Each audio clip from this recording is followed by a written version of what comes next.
Hey everybody, welcome to this episode of Compassion and Courage. I'm your host, Marcus Engel, and with me, as often happens, is the Hotness. Good morning. Or afternoon, or whatever time you're listening to this. Hey, this is the podcast where we teach compassionate communication, provide perspective, and inspire resilience. And today we had a little discussion a day or so ago that we'd kind of like to recreate and bring in a few other points for you. And this is a interesting point about liking people, right? It is, and I'm going to start by asking you this. Mm-hmm. Have you ever met someone and just instantly kind of had a personality conflict before you even really knew them? Oh yeah, easily. Sure. Yeah. Hasn't everybody?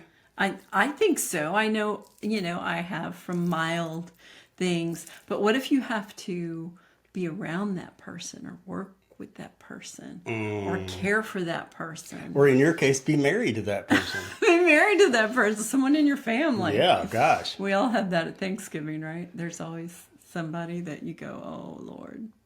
Well, I think it's unrealistic to. I think it's unrealistic. Not my to, family, though. No, I love you no, guys. no. I think it's unrealistic for us to think that everybody's going to like everybody. Now, I do have an overall philosophy that everyone is my friend until you give me reason to think we're not friends, right? I like that. It makes my life easier to, okay, if I'm lost in an airport or if I make a wrong turn while I'm out and about in a city I don't know, if that happens, it's a lot easier to think that I'm walking up to a friend to ask for a point in the right direction, as opposed to I'm walking up to a stranger. Or you see what I'm saying? It just makes things easier. And I also believe that karmically, spiritually, it almost brings in more feelings of friendliness as opposed to less whenever we do such things. So I think that's true. I do that, but of course we are going to have conflicts with people. We are human beings. We are flawed, and other people are flawed too. And sometimes those flaws rub together where we just say, "I find this person obnoxious."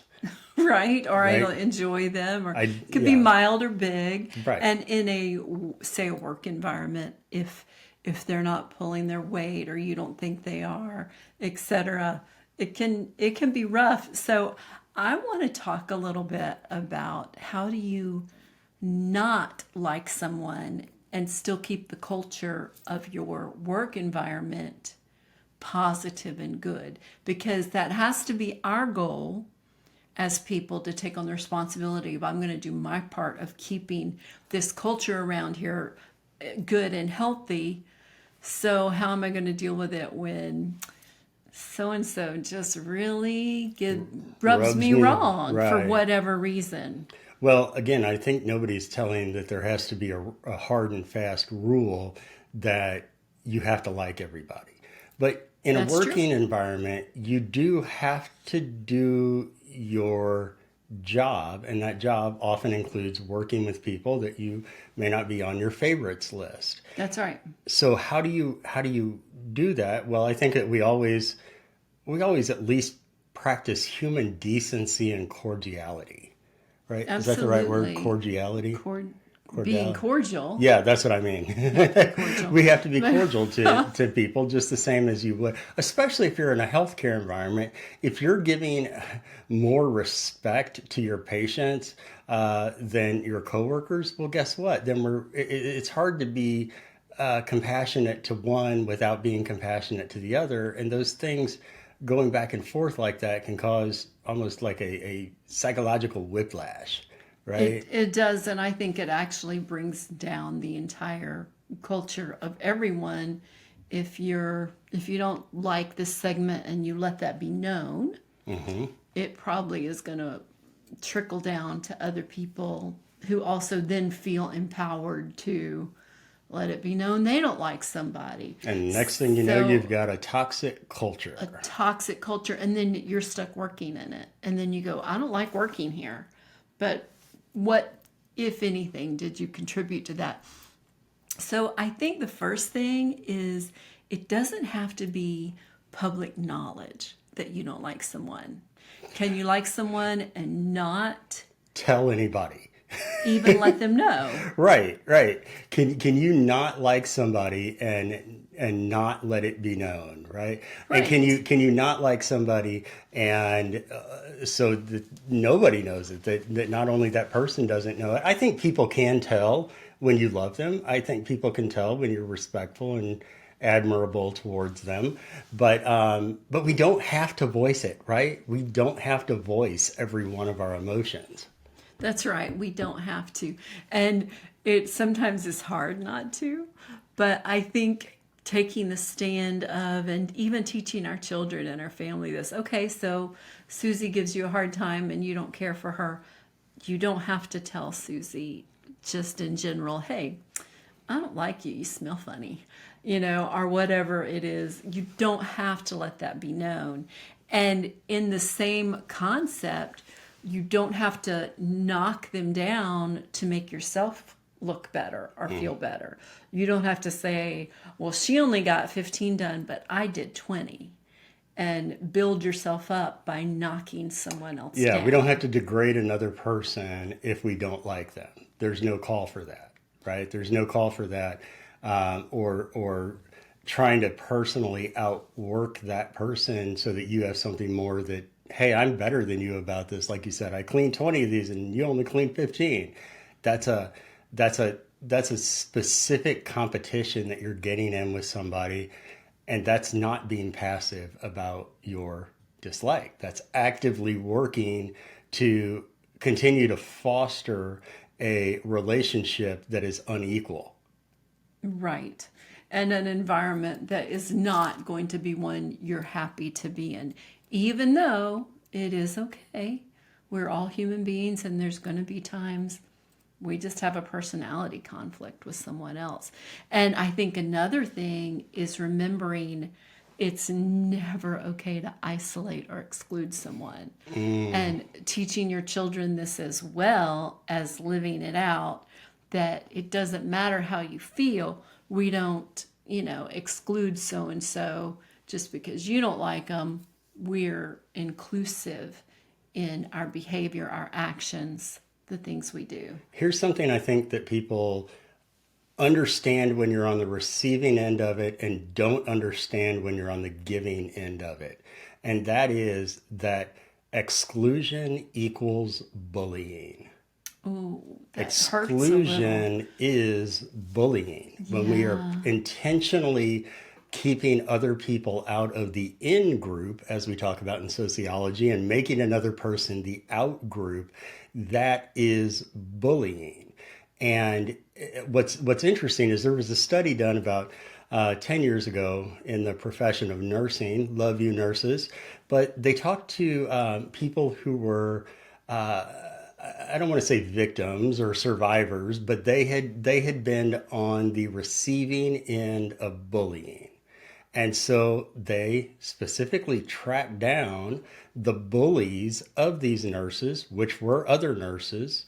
And the nurses who did the bullying, 75% of the time, they didn't even know they were doing bullying.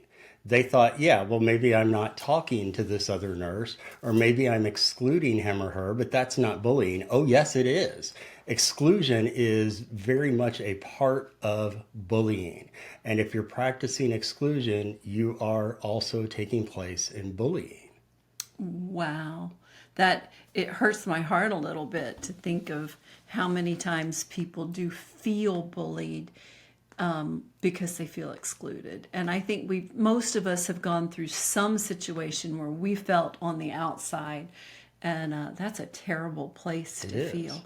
And along that same line is you don't have to gang up.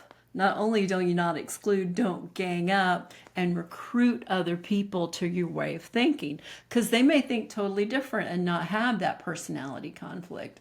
So you don't gang up on or against another person and say, hey, Julie, so and so over there is a real jerk. Did you know that? Did you hear how they did that? That's straight up gossip. Ganging up That's true. equals gossip. Exclusion equals bullying, and ganging up and gossip are the same things. And they're all hurtful not only to the person, to yourself, and To the to the culture of the environment. environment, of the organization, and the specific department within that organization. And it really says more about you than it does the other person. Yeah. If you're running around creating make sure nobody likes so and so, you're it says a lot about you, and chill, stop that. Stop that.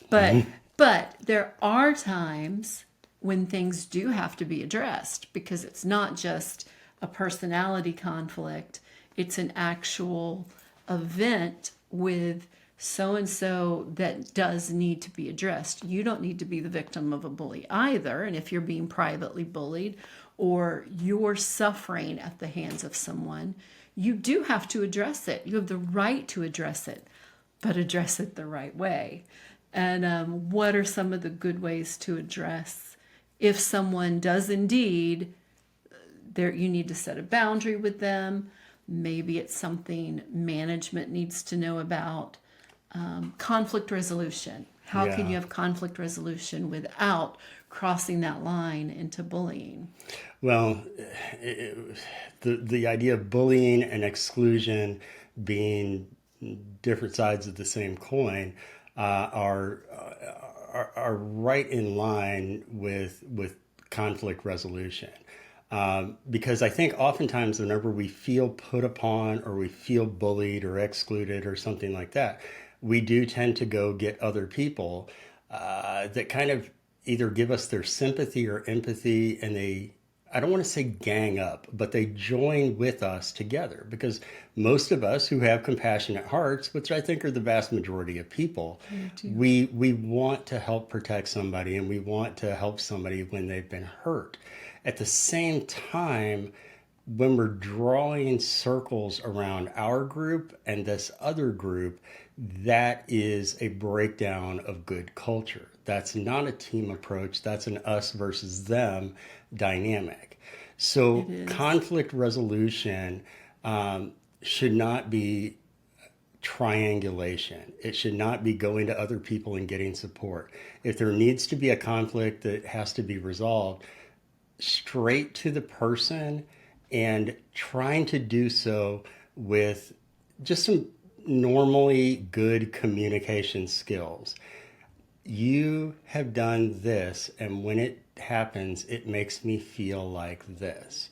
I feel like this. I feel like XYZ when you do ABC. And sharing that with a person as opposed to going and gossiping about them behind their back or degrading them, running them down, I think is a much more direct way to resolve a conflict than creating drama in the workplace. That's right. Address the issue and what you need to happen to make the issue better. And then, if it is someone who has done something that is worthy, be sure you are telling the proper person about it. Yeah. Go to your leadership, go to the right person instead of telling everybody else what is going on. Go tell the right person who has the authority to manage that situation, and not just create, like you said, a gossip field. Yeah. I think we all know what a good culture is inside of an organization. We know it when we see it, but we also know bad when we feel it. And Yeah, if you are a part of trying to actively, intentionally, purposefully keep a good culture within your organization, you are the kind of person who doesn't participate in bullying. You are a person who doesn't participate in exclusion.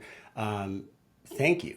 And keep doing what you're doing. I think you are going to ultimately find that you can be the catalyst for change in your department, your organization, absolutely. just by not being, quote unquote, that guy who participates in office drama and gossip and exclusion and bullying. If you just keep your nose to where you need to be and practice good conflict skills and resolutions, I think we're going to find that we can help turn around the culture in our organizations. That's right. So sometimes you're gonna just not jive well with someone. that's okay. You can still do the right things.